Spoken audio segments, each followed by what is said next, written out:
Hello, আসসালামু আলাইকুম। সবাই কেমন আছেন? তো আজকে আলু দিয়া আর ডিম দিয়ে রান্না করতেছি। এত পরিমাণে গরম পুরো খামাই গেছি গার ভিতরে।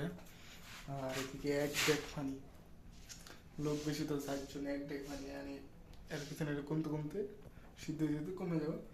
এক ডেক পানি আচ্ছা সরিতা সারি এগুলো রান্না করতেছে আজকে। এদিকে টমেটো ইয়া করে রেখেছি যেন হইয়া যাবো, পাকটা দেন শেষের দিকে, তখন এটি দিয়ে দেবো রান্না করতে। এদিকে হান্ডি পাতিল আছে।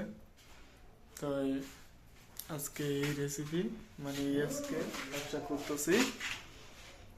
আর ওইদিকে বড় ভাইরা গোসল করতেছে, ইয়া করতেছে। আর এদিকে আমি ভাত বসে দিছি।